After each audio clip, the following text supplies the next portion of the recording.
بسم الله الحمد لله وحده والصلاة والسلام على من لا نبي بعده وبعد. السلام عليكم ورحمة الله وبركاته. هنا أندلس جبابنا الكتار بندر بنين إلى الليتوري بيجا قدتي رومنا أوروبا تيجر والكتما إرمان نما برمدوما إرمان نما دتشي سبين يمكن أبيرام بينسويلا أندلس إلى الليتوري جورا أمبايرا قدتشا دولة أموية رومنا قدة دتشي أوروبا رت دعاكسي وفاتي إساف صوبا كنتي جبابنا Uummanni musliimaa dachii Iberian Peninsula yookiin Andalus osoo hin seenin dura biyyattiin kun seenaa dukkanaa, seenaa uffataa hedduu qabdi.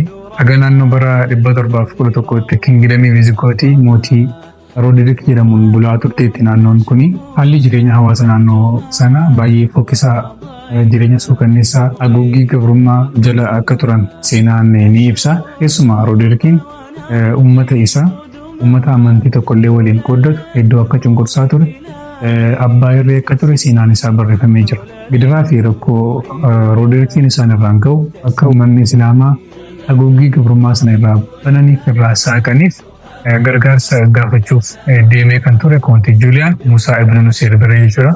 Musaa Ibn Nuseer bakka bu'aa Khaliifaa Umayyaa ta'uun kaaba Afrikaa bulchaa ture, naannoo kana gaggeessaa ture. Uummanni naannoo sana jiraatu Yahudoonni fi Kiristaanonni naannoo sanaa bilisummaa akka argataniif, nageenya akka argataniif ajajaa waraanaa Taariq Ibn Ziyaad gama sana erge jechuudha. Taariq Ibn Ziyaad lafa fagoo imaluudhaan Jibraaltaar yookiin Jabalu Taariq jedhamee kan mogga'e gaara Jibraaltaar gahanii gaarri sun maqaa isaatiin akka moggees ilaallee turre.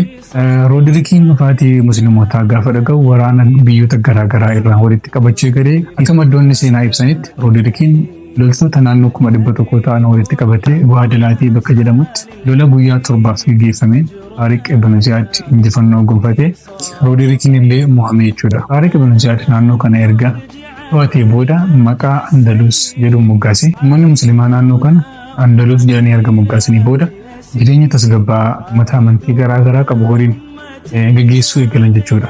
Yeroo darba seenaa kana gabaabinaan bakki xiyyeeffannoo koo iddoo biraa waan ta'eef isin bal'inaan kutaa 1ffaa, 2ffaa, 3ffaa, 4ffaa jiru sirriitti dhaggeeffattanii seenaa sana baruu dandeessu. Impaayirri qaroomina Awuroopaatti fide Dawlaan Umayyaa Ispeenitti seenaa hedduu hin dagatamne, seenaanis hin daganne, nutis hin daganne waan hedduu hojjetaniiru. Haa ta'u malee naannoo bara 981 booda biyya seena qabeettii dachii qaroominaa sana dhufaatiin ishee mudachuu eegale jechuudha.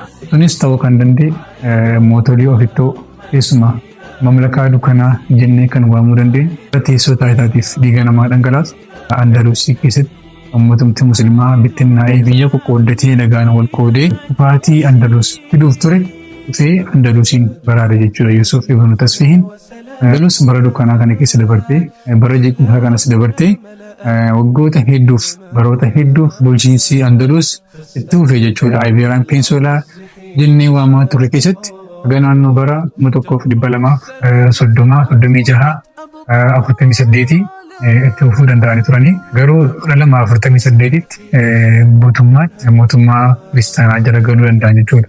Yeroo kana Giraanaadaa qofatti kan gaggeessummaan Islaamaa yookiin uummanni musliimaa harkaa qaban gaggeessuu danda'an Giraanaadaa qofa turte jechuudha.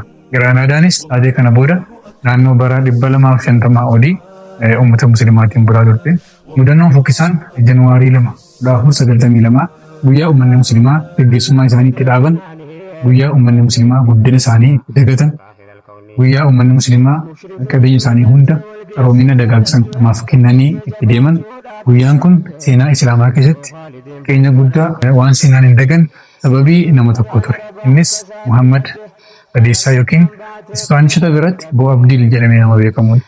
Boo Abdiil kun dhammeenyaan bara baraan uummata musliimaa biratti yaadatamaa har'a geessichittis dhammeenyaan yaadatamaa jiraata. Sababii ofittummaa Boo Abdiil bololi'ummaa isaa anatu bulchaa, anatu gaggeessaa, anatu garaa guddifataa, anatu beekaa jedhee dawlaa ulfina qabeessa guddaa sanas keessee uummata kiristaanaan wal ta'ee abbaa isaa irratti duuluu, uummata musliimaa irratti duuluu eegale jechuudha. Akkuma dawlaa sana xiqqeesse ofiis xiqqaatee irratti mootummoota duraan wal ta'ee isaa waliin musliimoota irratti duulaa ture.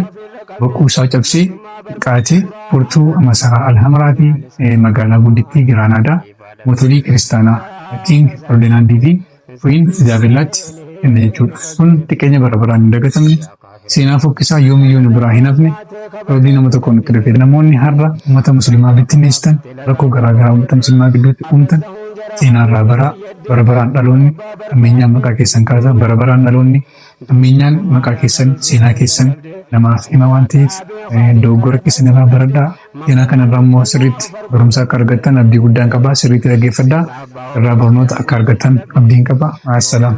Jineen tuna galtuu wal qabde aangoo barbaaduuf jechaatu erga qabde akkan taane taate akka taatu dhabde alaabaa duwwee mataa ofirra qabde mootummaa barbaacha quraanaa wal dhabde addunyaan islaamaa erga khaliifaa dhabde gaafa sana cabde salphise ilaaheen bifadli rifqika yaa qaahira alkawni.